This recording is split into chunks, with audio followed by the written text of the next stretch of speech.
ಇವತ್ತು ಆ್ಯಕ್ಚುಲಿ ನಾನೊಂದು mini morning ವ್ಲಾಗ್ನ ಮಾಡೋಣ ಅಂತ ಅಂದ್ಕೊಂಡಿದ್ದೀನಿ. ಎದ್ದಿದ ತಕ್ಷಣ ಒಂದು ಬಾಟಲ್ ವಾಟರ್ ಕುಡಿದೆ. ನಮ್ಮ ಮೈಂಡು ಸ್ಟೇಬಲ್ ಆಗಿರಬೇಕು ಅಂದರೆ ನಾವು ವಾಕ್ ಮಾಡಬೇಕು. ಬಾಡಿ ಒಂದು ಕನ್ಸಿಸ್ಟೆನ್ಸಿ ಆಗಿ ಸ್ಟೆಬಿಲಿಟಿ ಇರಬೇಕು ಅಂದರೆ ನಾವು ವಾಕ್ ಮಾಡಬೇಕು.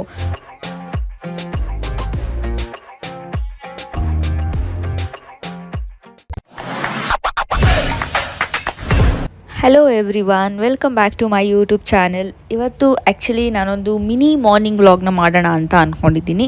ಇವತ್ತು ಎದ್ದಿದ್ದು ಸ್ವಲ್ಪ ಲೇಟ್ ಆಯಿತು.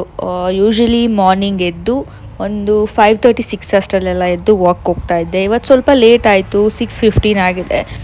ಎದ್ದಿದ ತಕ್ಷಣ ಒಂದು ಬಾಟಲ್ ವಾಟರ್ ಕುಡಿದೆ. ಏನಕ್ಕಂದರೆ ನಮ್ಮ ಬಾಡಿ ಎದ್ದಿದ ತಕ್ಷಣವೇ ತುಂಬ ಡಿಹೈಡ್ರೇಟ್ ಆಗಿರುತ್ತೆ. ಸೊ ಹೈಡ್ರೇಟ್ ಆಗಲಿ ಅನ್ನೋ ಒಂದು ಕಾರಣಕ್ಕೋಸ್ಕರ ಒಂದು ಬಾಟಲ್ ವಾಟರ್ನ ಕುಡಿಬೇಕು. That is very helpful and ಬಾಡಿಗೆ ಕೂಡ ತುಂಬ ಒಳ್ಳೆಯದು.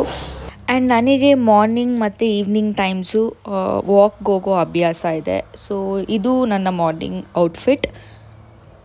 ಸೊ ನಾನು ವಾಕ್ಗೆ ಈ ರೀತಿ ರೆಡಿ ಆಗ್ತೀನಿ. ಮಾರ್ನಿಂಗ್ ತುಂಬ ಚಳಿ ಇರೋದ್ರಿಂದ ಯಾವುದಾದ್ರೂ ಒಂದು shrug or jerkin or what ಎವರ್ ಸ್ವಲ್ಪ ವಾರ್ಮ್ ಆಗಿ ಇಟ್ಕೊಳ್ಳೋಣ ಅಂತ. ಎದ್ದಿದ ತಕ್ಷಣವೇ ವಾಕ್ ಮಾಡೋದ್ರಿಂದ ಏನಾಗುತ್ತೆ, ಇವಾಗ ವೆಯ್ಟ್ ಲಾಸ್ ಆಗಬೇಕು ಅಂತ ಅಂದ್ಕೊಂಡಿರೋರಾಗಿರ್ಬೋದು, ಇಲ್ಲ ಸ್ವಲ್ಪ ಹೆಲ್ದಿಯಾಗಿರಬೇಕು, ಬೋನ್ಸ್ ಎಲ್ಲ ವೀಕ್ ಇರೋರು ಅಂಥವರೆಲ್ಲ ಮಾರ್ನಿಂಗ್ ಎದ್ದ ತಕ್ಷಣ ವಾಕ್ ಮಾಡಿದ್ರೆ ಸ್ವಲ್ಪ ಕೊಲೆಸ್ಟ್ರಾಲ್ ಕಮ್ಮಿ ಆಗುತ್ತೆ ಆ್ಯಂಡ್ ಬಾಡಿ ಹೆಲ್ದಿಯಾಗಿ ಕೂಡ ಇರುತ್ತೆ. ಸೊ ಆ ರೀಸನ್ಗೋಸ್ಕರ ನಾನು ವಾಕ್ಗೆ ಹೋಗೋದು. ಈಗ ನಾನು ವಾಕ್ ಮಾಡೋದಕ್ಕೆ ಬಂದಿದ್ದೀನಿ.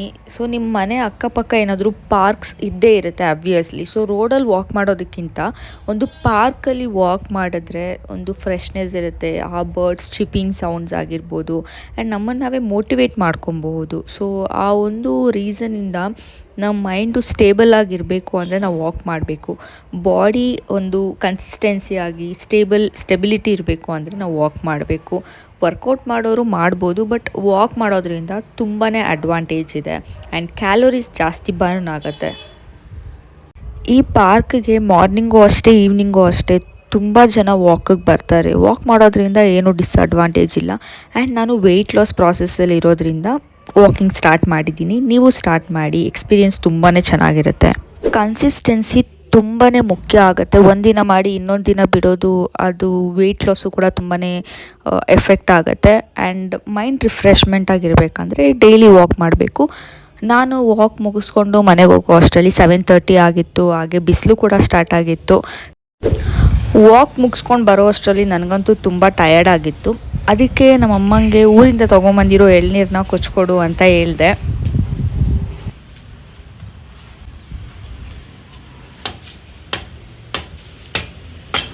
ನನಗೆ ಸೀರಿಯಸ್ಲಿ ಗೊತ್ತಾಗ್ತಾ ಇಲ್ಲ, ಎಳ್ನೀರು ಕುಡಿಯೋದಕ್ಕೆ ವೆಯ್ಟ್ ಮಾಡ್ತಿರೋದು ನಾನಾ ಇಲ್ಲ ನಮ್ಮ ವಿಯಾನ ಅಂತ. ಯಾಕಂದರೆ ನನಗಿಂತ ಮುಂಚೆನೇ ಹೋಗಿ ಲೈನಲ್ಲಿ ನಿಂತಿರೋ ಥರ ಅವಳೇ ಹೋಗಿ ಮುಂದೆ ನಿಂತಿದ್ದಾಳೆ. ನಮ್ಮಮ್ಮ ಫುಲ್ಲು ಸಾಧನೆ ಮಾಡಿ ಅವಾಗಲಿಂದ ಎಳ್ನೀರು ಕೊಚ್ಚಿ ಇವಾಗ ನನಗೆ ಕೊಟ್ಟರು.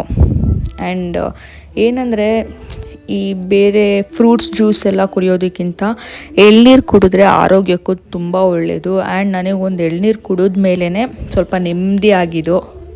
ಎಳ್ನೀರನ್ನ ಕುಡಿದ್ಮೇಲೆ ನಮ್ಮಮ್ಮ ಗಂಜಿ ಎಲ್ಲ ಬಿಡಿಸ್ಕೊಟ್ರು. ಗಂಜಿ ಕೂಡ ತಿಂದೆ.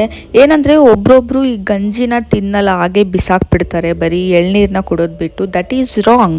ಗಂಜಿ ಕೂಡ ತಿನ್ನಬೇಕು, ಅದು ಕೂಡ ಒಳ್ಳೆಯದು. Don't waste.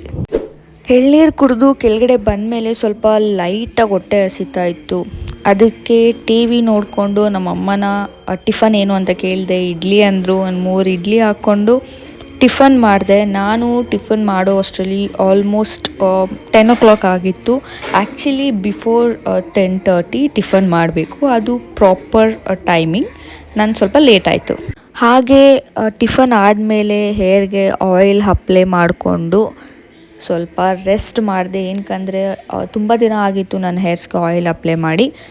ಐ ಹೋಪ್ ನಿಮಗೆ ಈ ವ್ಲಾಗ್ ಯೂಸ್ಫುಲ್ ಆಗಿತ್ತು ಆ್ಯಂಡ್ ಇಷ್ಟ ಕೂಡ ಆಯಿತು ಅಂತ ಅನಿಸುತ್ತೆ. ಸೊ ಲೈಕ್ ಮಾಡಿ, ಶೇರ್ ಮಾಡಿ, ಸಬ್ಸ್ಕ್ರೈಬ್ ಮಾಡಿ. Love you all. Take care. Bye.